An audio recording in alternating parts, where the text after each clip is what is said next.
accept that you're okay with recordings are happening. But PropStream is our sponsor today. If you're interested in more, we'll probably look at what their software actually provides here in a little bit. But if you're interested, you can take a picture with your phone to capture that QR code, or go right to the landing page, and where you actually sign up for a 7-day free trial, right? But in case we haven't met, because there's a few people on here that I see some new names. Betsy, Xavier, I think I'm shipping you a book. If not, I know I've been introduced to 2 Xaviers this week. But anyway, in case we haven't met, a little bit about me. The most interesting thing about me is how I met my wife, who's this beautiful lady in this picture with me.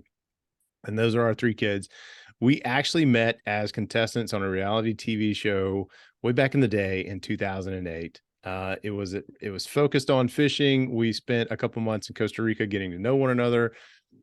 And when we came back, we realized we just couldn't get enough of one. Actually, it was 15 years ago this month. So I'm a husband, I'm a father, founder of the W2 Capitalist. I'm a former W2 employee of about 20 years. And so I grew up in Northeast Alabama, graduated college. I wasn't that very smart of a guy. I graduated college with a 2.57 GPA at a school that was nicknamed Just Show Up, right? Well, you got to do more than that, apparently. So here is, I am a financial freedom achiever, right? A real estate investor. If you jumped on right at the beginning of the call, you know that I live a somewhat nomadic lifestyle with our family of 5. I also have an Amazon best-selling book, but none of that really matters today, right? What matters on today's topic is my real estate investing experience. So I want to share with you a little bit about what I've been doing, and give you a snapshot of what our current portfolio looks like, which is somewhat this. A couple of these private money loans have actually went full cycle. Actually, the very top 2 have went full cycle, and that needs to be updated. We still got people coming in. Dre, if you could grab that link to the LinkedIn post and encourage the folks who come in to go and like it, so they're eligible toward the end. I'm going to try to move this window over here. Okay, sure.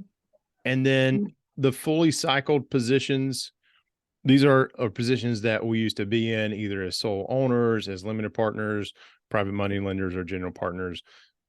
And the returns of each. The one that hurts the most is that very first one down there, that pair mobile homes.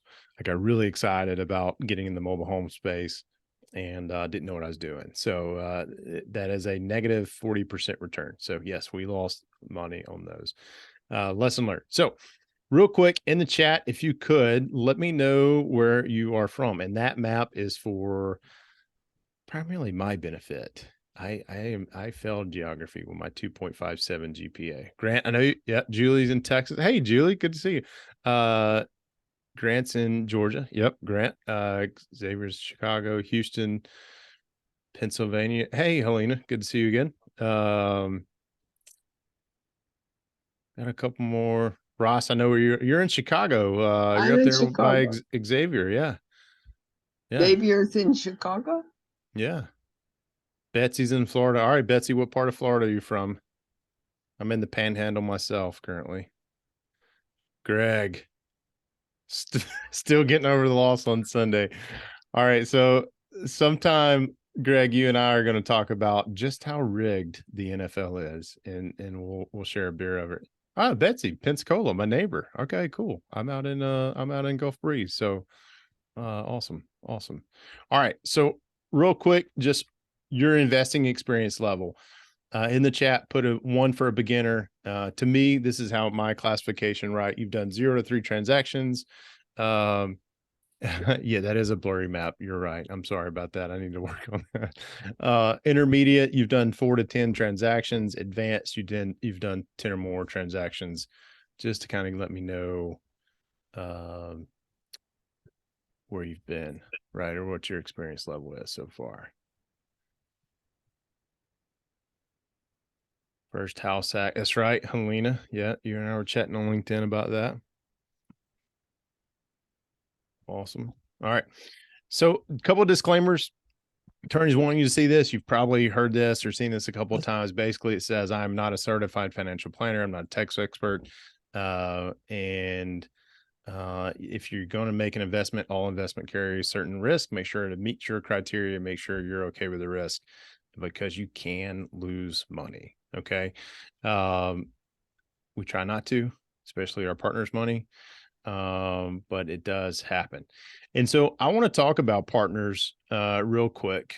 This is something that I presented at W2 CapCon in January. And so we had this, we had a session on partnerships. And just by, I can't really see everybody, but just by it's something in the chat. Have you ever seen this quote, right? If you want to go fast, go alone. If you want to go far, go with partners, right? If you've ever seen that before, it's an old African proverb, right? Or at least that's what my sources tell me. And I've stated it many times, right? And I'm here to tell you today that now I've been in partnerships and been part of certain deals. I think this is probably one of the dumbest things I've ever said that's ever come out of my mouth. Now it's cute. It makes for a good social media post, right? It kind of tingles the algorithm for those people who are raising money from passive investors, right? It really helps for that. But the reason I no longer like this quote is because I think it implies you have to choose one or you have to choose the other, right? And I don't like that. So it's just not the case. Here's my version, right? This is the 2.57 GPA from Northeast Alabama. Here's my version of that quote. If you want to go fast and if you want to go far, go with the right partners, right? And while I get it, it's a little bit of a twist. And you're probably sitting there thinking, okay, that's easier said than done. Go anywhere with the right partners. You're correct, right? But if you start establishing your partnership criteria, a lot of folks, when we get into these apartment complexes, sometimes, even at 5 units, you start looking at partnerships. 10 units, you start looking at more partnerships. 20 units, you're looking at maybe some partnerships. One of the things that is rarely talked about in our space, and we're going to get to the underwriting portion here in just a second. I got a quick exercise I want to go through with y'all. A lot of folks don't talk about developing partnership criteria, right? Almost everybody on this call probably has an investing criteria, but if you've ever thought about partnering, you got to ask yourself, do you have partnership criteria, right? And you should be able to establish those. And so here's one of the exercises I want to go through with you guys just to kind of help prove my point. Okay. And so take a minute or two and digest this diagram, right? And kind of dive into it, study it, stare at it. Some of you might be overthinking it while others may take a more simplistic view of it, but really look at it and let me know in the chat, how many squares do you see? How many squares do you see? And I got to figure out what I did with the chat window so I can start seeing those answers. Julia sees 21, 27. Helena says 27. Xavier says unlimited. Dre says 22.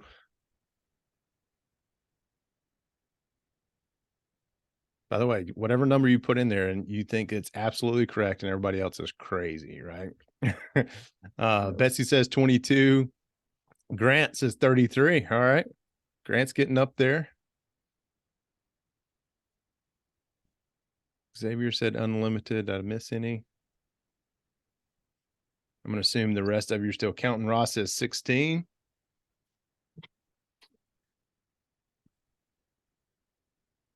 All right. Here's the point I want to make.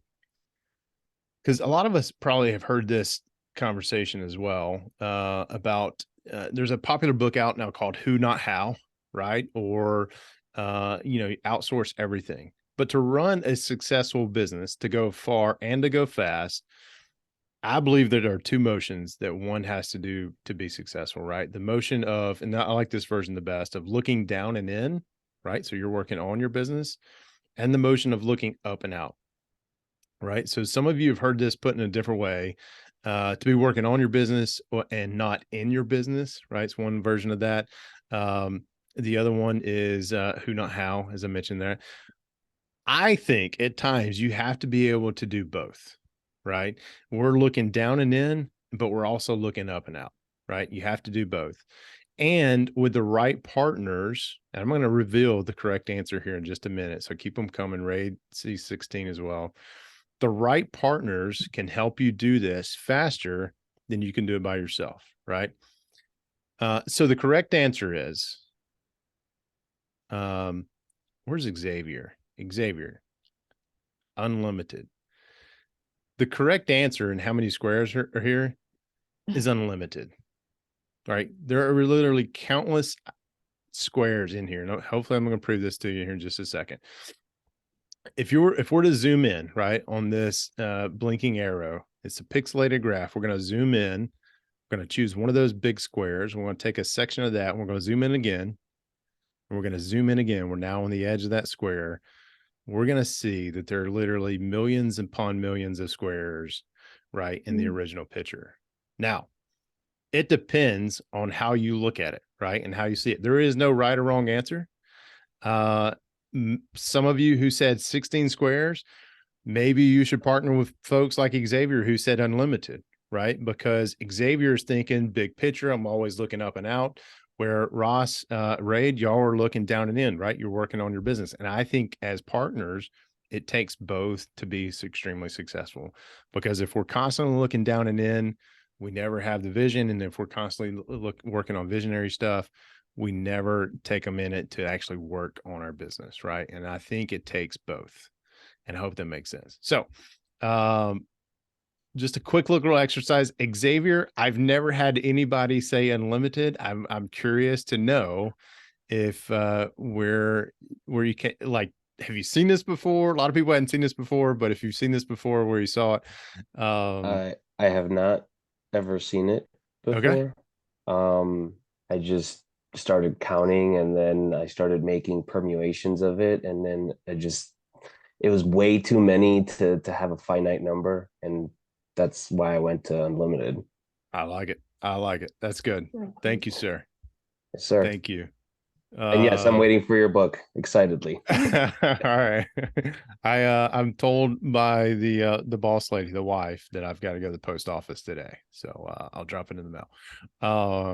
All right, let me get over to, by the way, does anybody, I've got a fourplex that I want to underwrite. Does anybody have a property, a 2 to 20 unit property that they would like to underwrite today? If not, I'll lean on the fourplex, but I like to open it up to see if anybody's got anything they want to look at. You can always email me these during the week as well, so I can do a little bit of research before you kind of put me on the hot seat here. All right, no takers. So what I'm going to do is I'm going to share. What screen am I sharing? Not that one. All right, let's do this.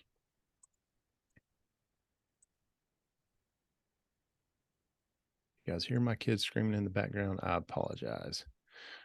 All right. Can somebody let me know what you see on your screen at the moment? Should be a deal check web browser. I see deal check, and I don't think we can hear your kids, by the way. So okay, good. Thank you. All right. So this is, I found this property on Gulf Coast CMLS. It's just a commercial MLS down here in Pensacola. I kind of look at this as, you guys are probably familiar, you might be familiar with some of the larger sites that just post properties that aren't really good price. Like it, it's kind of like this is where deals go to die kind of thing. I've never really found a good property on this one that I've made an offer on, as I guess I should say that, but it does provide some good information. I am familiar with this area because I've got a fourplex right around the corner from it. So here's what we're going to look at. We're going to look at this fourplex in Mobile, Alabama. One of the first things that I do is I go to this FEMA website. Oh, I didn't mean to do that. This FEMA site, because I want to look and see if it's in a flood zone. And I'm going to post this link in the chat for y'all in case you ever need it. Because I don't like investing in flood zones. Insurance is typically high, affects the underwriting. And then what if happens, what if we ran to an event where we actually had to use or lean on that flood insurance? And I know eventually that's going to come around and affect cash flow. So I typically stay away from properties that are in flood zones.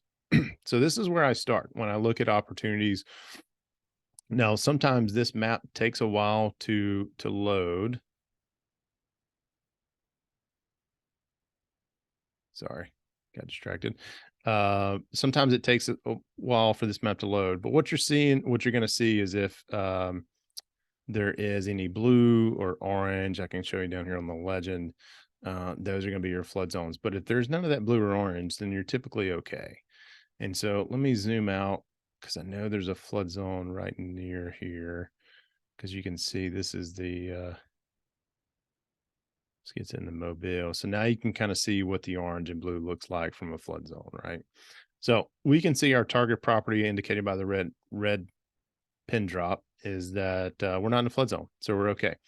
So what I'll do is I'll now come in here to deal check. If this is your first time seeing deal check, I want to circle back to purchase criteria. This is the first place that we're going to start. You don't have to do this every time, but the first time logging in, you want to go through here and put in your purchase criteria because this is where it makes underwriting extremely, extremely efficient. It's got it broken down to purchase, valuation, cash flow. Of course, we're going to focus on cash flow. Name of the weekly event is will it cash flow, right? And so we've got the 1% rule implemented, the 50% rule, the cash flow per unit. We want a minimum of $100 a month. Investment returns, always looking for a minimum of 8% cash on cash return. And then down here at the very bottom on our financial ratios, we're looking for a debt cover ratio of 1.25. If you're asking why 1.25, because that is where most lenders will put their marks at if they will lend on a property, right? It's 1.25.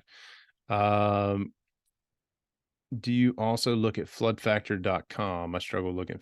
I don't even know about floodfactor.com. So I may add it to my list. Thank you, Xavier. I've always just looked at FEMA. I always looked at that. So we're going to go back over here to properties. We're going to add a property. It's one thing I love about Deal Check is how quick it is. So we're going to import data. We're going to simply input the address, which is 159 Everett Street, Mobile, Alabama, 36604. Okay. It's going to do its thing. It's going to import. Sometimes it's not going to pull all the information because it is pulling from public records, right? I'm going to make sure this is multifamily because it's going to affect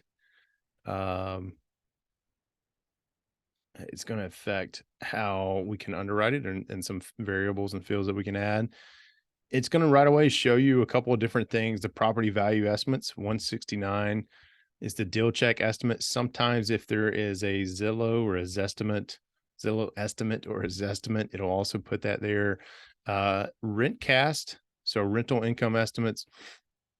Rentcast is the sister company of Deal Check. And so think of it as a competitor to Rentometer, if you've ever used Rentometer. And it's got them at an estimated rent for $860 per month. Also shows the property tax, property insurance. That's pretty low because these are all estimates. Last sale 179.95 2013. I can tell you they overpaid for that. So here we go. And then there's some photos, right? Some photos of this property that we're looking at. And what I can tell by this photo already is just looking down at this corridor, there's multiple buildings, but this is just for a 4-unit, right? That's not the same property. All right. So we got to deal with that. Make sure I put the address in there. 159 Everett Street, Mobile, Alabama. Okay. Let's import. This looks like a property we looked at last week. I don't know. Okay. Okay, we want to save property. Just by the stuff that we imported, we didn't do anything about the asking price or what they're actually getting for rents or anything like that. It pulls that information automatically. And what you're going to see over here is this red X right now. This is to let us know how close we are to it. Well, it's not how close, it's a pass or fail if we're hitting it, that purchase criteria that we put in initially. Okay. And so if all of these were green, we'd have a green check mark. But because we have just one or more than one that doesn't hit, we get a red X. So let's go in here and update with some information that we have. This is off of this website. They actually give us the rent roll, or not necessarily rent roll because we don't have names, but it does tell us who our tenants possibly could be, or excuse me, what rents they're going to pay. And so let's go in here to our, I don't think there's anything on the property description that we need to change, except for this. I was wrong. This is a fourplex. So we're going to make sure we've got 4. Average rent is around $615, $625. I would say, oh, wrong tab. We're going to put this as, and they're not 2,400 square foot per unit. We're going to say 625 for the ease of it. I didn't see, these were each unit is 2 bedroom, 1 bath. Okay.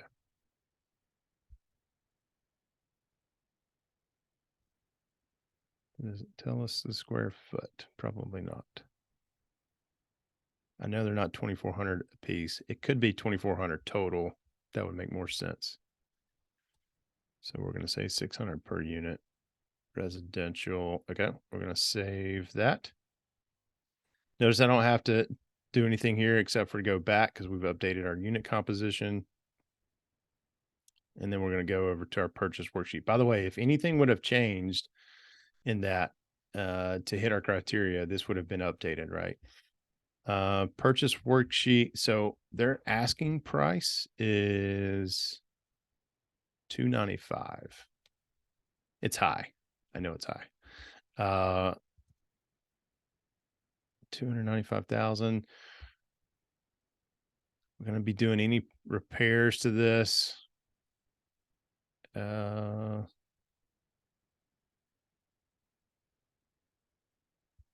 Each unit has received rent renovations, include appliances, central. Oh, okay. So don't know. This doesn't make sense to me. Each unit has received recent renovations and include appliances and central heat and air. I would love for this listing to say that include updates to appliances and the HVAC systems, because the way I read that now is it makes me think that within that monthly rent is included central HVAC, like electric bills or whatnot. I don't know. I would want to get clarity on that, right? Property sold as is 100%. Okay. I would want to get clarity on that. So we're going to leave the after repair value as is. Don't think they're getting market rates or rents, but they are. Just yet, but we're gonna talk about that in just a minute. Interest rate, we're probably gonna get closer to 7.5. We're at least gonna have to put 25% down. Long term, we can probably negotiate in a 25-year amortization. Purchase cost 3% of the purchase price. Rehab cost, again, we're not going to do anything right now major, but we are going to put in there every time I've taken over a property or inherited tenants, and undoubtedly every time tenants come forward, hey, I've been reporting this issue for months. It's never been resolved. So I like to put a little bit of buffer in there that there's going to be at least, some rehab, there's some rehab, and that we're accounting for that rehab as well. Got our vacancy rate at 10%. Other income, I saw something about coin operated laundry, but it doesn't say who gets the revenue from that, right?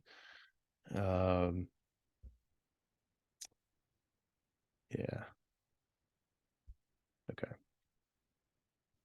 So we're not going to count it because we don't think it is. We are going to use the 50% rule for our operating expenses. And then we've got 3% for appreciation, 2% for income increase, because we are going to go up on rates, almost every year. One of the things when you do this and when you take over properties, especially if it's a mom and pop type deal, most mom and pops are not used to raising the rents on their tenants. And for example, we just took over a 16 unit. There's a tenant who's lived there for 13 years and she has paid the same amount since day one, since she moved in. And so we're working with her. We're going to get her up. We'll probably never get her to market rent because we're not we don't want to push her out of her living situation, but she is due for a rent increase. Haven't had one for 20 years. Land value, I'm going to leave it as is. Depreciation, basically what this is going to do for tax purposes or depreciation purposes, it's going to depreciate the structures, but it's going to take away what the land value is because you really can't depreciate land, right? All right, so we've got all that in. So let's go and look at our analysis. Still really, really bad. Still horrible, right? In this case scenario, if we provide them their asking price with all the other variables that we put in, we are going to pay $1,700 a month to hold on to this property. And we're going to get a negative 30.7% cash on cash return. That's ugly. That is ugly. Let's look at buy and hold projections. Yeah, we're not really even cash flowing until year 30. That's not a good deal. That is not a good deal. Grant, what do you think, man? I see you smiling over there. No, that sounds terrible. Yeah. Well, it comes down to a couple of things. Number one, the asking price is $295. And here's one thing I highlight this every week is the offer calculator that's built into Deal Check. So it comes in, and this is funny because sometimes we see this too, right? It comes in, and if the deal were possible, right? Let's take off the 50% rule. Our highest offer to hit all of our other investing criteria would be $55,000, right? I don't think that the seller's going to do that. But here's what I do know about that area. Rents are under. Okay. We're going to change the makeup of this and look and see if there's anything else that we can do. Because just right, and the reason why I know this, right around the block, we have a 4-unit. We're getting 700 and 750 for similar size or similar type property. So I'm going to change, sorry. Look at a couple of things right here. Make sure I didn't miss anything. Sometimes I get a little click happy and don't necessarily get everything right. But we're going to change our rental compensation here. We're going to change this to, oh, sorry, square footage. Sorry, 750. That's if we did absolutely nothing to it. Right. I think you would be able to go up to 750 by adding nothing to it. Still not hitting anything. Let's go down to our offer calculator. All right, now we're up to 85,000. This is just not a very good deal.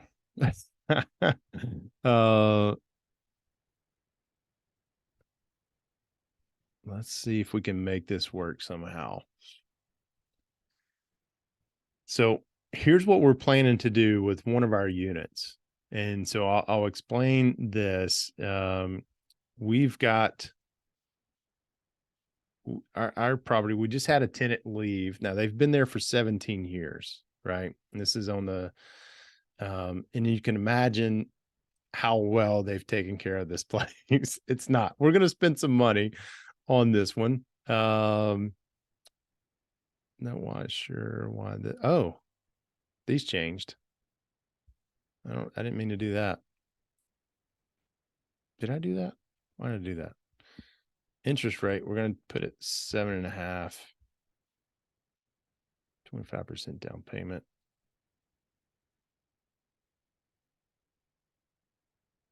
Not sure why that changed. All right, let me go back to the offer calculator, see if that improves our system, situation. It does. Okay. Somebody remind me to go back and check that just to make sure. Not sure why it changed. I believe so with our property, we're going to put about 15 grand into one unit. By doing that, I think we're going to get closer to 1,200 bucks a month for rent. And so I'm going to change the rehab cost. Let's say if we did that for all of them, right? Now, some of them are going to vary. It can be somewhere between 10 and 15. So just for the sake of averages to make sure this looks right, let's say we land 12,500 for every one of them. So that's a total of, man, I'm making this hard on myself. Let's just do 50,000 in total rehab.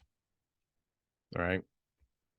We've got a cost overrun of 10%, but now we're going to be able to charge or receive close to 1,200 a month, right?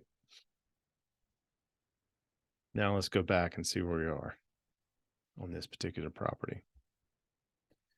I want to make sure our interest rate and stuff didn't change. That was really weird. Vacancy rate's right.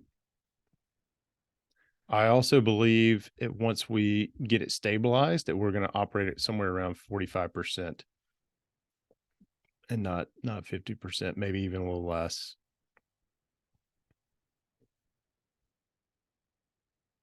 Okay.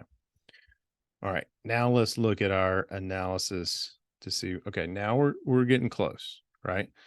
We're hitting our cash flow using a little cheat sheet over here. We're hitting our 1% rule because I manually lowered the operating expenses down to 45%. Obviously, it's going to hit the 50% rule. We're getting greater than $100 per unit in cash flow. We've got our debt coverage ratio to 1.25. The only thing missing is that 8% cash on cash return, which we're getting at 4.6%, right? So let's go down to our offer calculator. This is funny. And so highest offer is at 235, right? So if we save as the new price, then all of our criteria should be hit. That check mark or that red X is going to turn to a green check mark.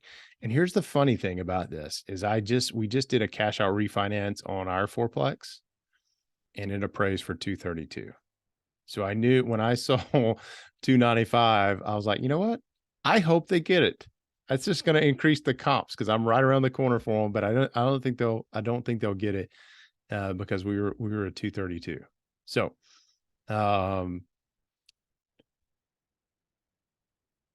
so if we were going to make an offer on this property to hit all of our criteria, we'd go in and say, okay, we're going to offer you 235, but we're going to go in with the idea that we're going to have to put 50,000 in, and we're going to be able to bump the rents up from $600 a month to $1,200 a month, right? We're almost doubling it, or we are doubling it. And so while that sounds great, that all does not happen overnight, right? And so you've got tenants. I don't know if it talked about there's when your end dates are for your leases.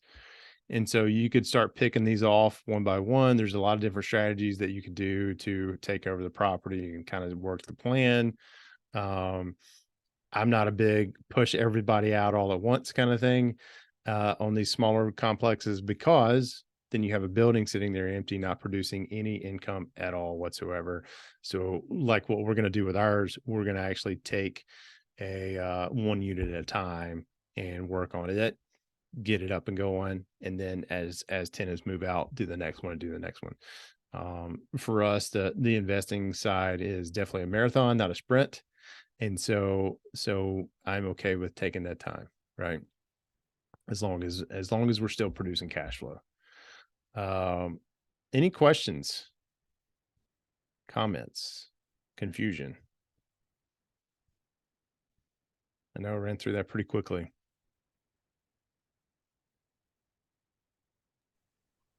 I do have I guess a couple questions. Shoot. When you come across properties that you are interested in, how much are you thinking about putting down at like any given time? Do you have like a rule of thumb, like, oh, I'm going to come in with at least 20-25%, or is it property specific? And then my other question was related to cap rates, but I don't know if you wanted me to, back to back question, or just you wanted to answer the first one. Yeah. So on the how much do you put down, it falls into it depends category, right? Okay. So if it is similar, closer to a turnkey property where you're just inheriting tenants and you're getting a traditional loan from, a big institutional lender, then you should expect to put somewhere between 20 to 25% down, right? If in this case, if it's a fourplex where you could move into it yourself, like one of the units, then you could qualify for, you might be a first time home buyer. There might be a 203K loan situation. There's a lot of different programs that you can come in with, very minimum down payment, like 5%. The kicker to that is, until you hit the 25 or 20 to 25%, you're going to be paying that property mortgage insurance, which, it's just more on your monthly. So you definitely have to come into that. We're in a position now where we will put 20 to 25% down unless it's a heavy rehab. And then, we're going to be looking for probably some hard money or private money that is going to have some flexibility around that. There are folks out there who offer, 90% purchase price, 100% of the rehab. It's very rare to see 100% of the purchase price plus 100% of the rehab in today's climate, right? But typically it just, kind of falls in that it depends category, Okay. And my second question was, what cap rates are you looking at? Like, or do you look at cap rates at all? For small multifamily, I don't look at cap rates. I will, if it gets into like a general partnership or LP where I'm a GP or an LP, that's where cap rates become more relevant. But it's crazy. Like this pumps out 11% cap rate. That's almost unheard of right now. We also don't have this property under contract or anything either. So, I don't remember. I didn't even look at it when it was at the current ask or anything like that. But we could go back and kind of peel back what we did to improve or make a hit all of our criteria and see where it was at. When you get into the bigger like syndications, that's where the cap rate really comes into play, because then you can compare properties to properties, right? Cap rate, or at least what I do is when we're looking at various different syndications, we'll look at cap rates, and then we'll also look at the equity multiple. That equity multiple is like the juice, right? That comes at the end, or hopefully comes at the end. It's projected to come at the end. That really generates your juices your returns on a property. But yeah, for smaller multifamily, I don't really look at it. All right. Well, yeah, that was the only two questions I had. I appreciate it. Yeah. Who else? Any other questions about Deal Check, about PropStream?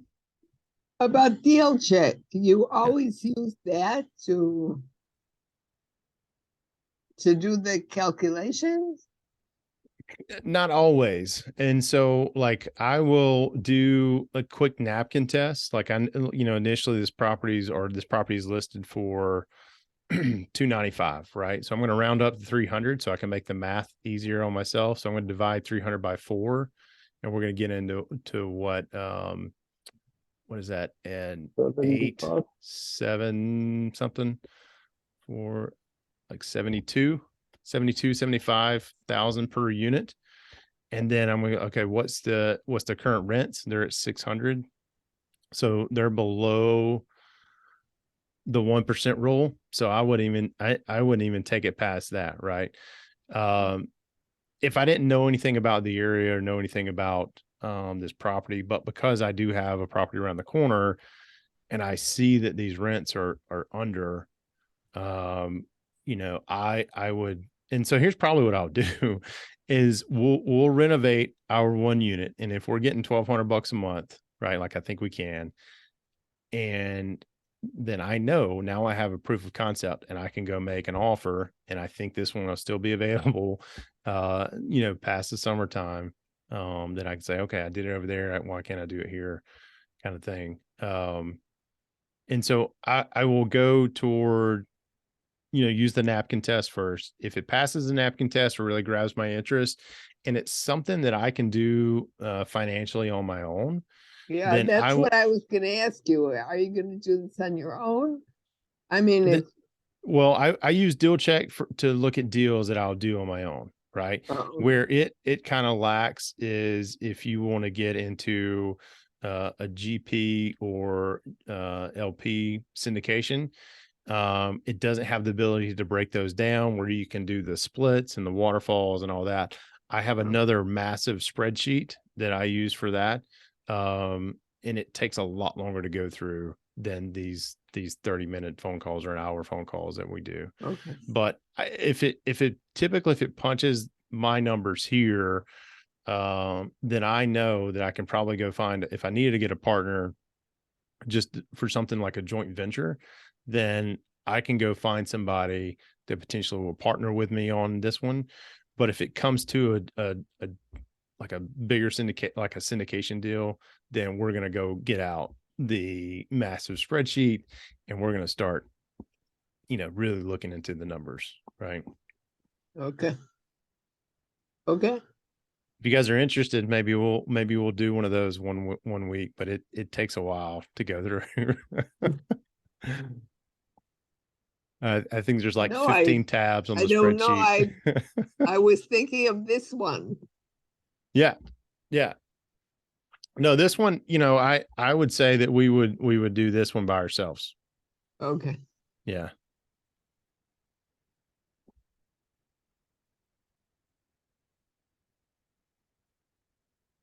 Anybody else? Any other questions? Dre, how are we doing with people liking the post so we can give away the Amazon gift card? Yeah, so we have 4 attendees here right now that like the post. So it's Greg, Julia, Grant, and Helena. Okay. So the rest of you, Dre, if you can post that link one more time, we'll do that. I'm going to stop sharing just so I can come full view with y'all. And to let you know, next week, so here's what we're going to do next week. We're going to give away a membership to the W2 Capitalist Mastermind. And so it's a $2,500 value is what we put on it right now. And so current members are eligible for this. You guys, if you're a current member, Ross, Greg, you guys don't have to do anything. You're here, you're eligible. You come next week, you'll be eligible for this. Everybody else is you have to apply to be part of the mastermind. Okay. So apply. We want to make sure that you I don't want to say we only let in certain people, but we kind of only let in certain people. There's a couple of things that we're looking for as we grow that group.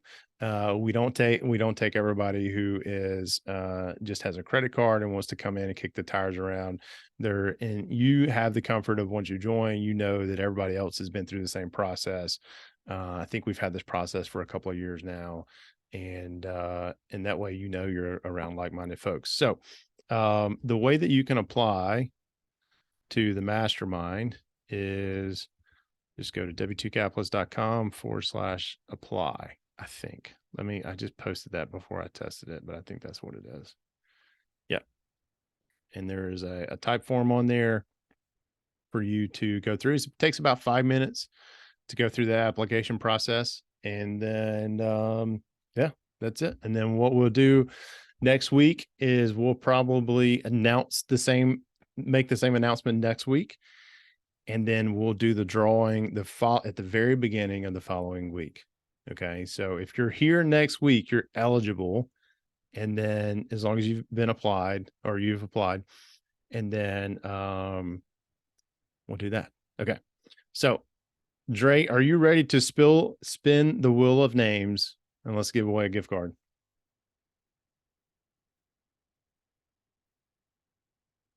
She's searching for the mute button. There it is. Yeah.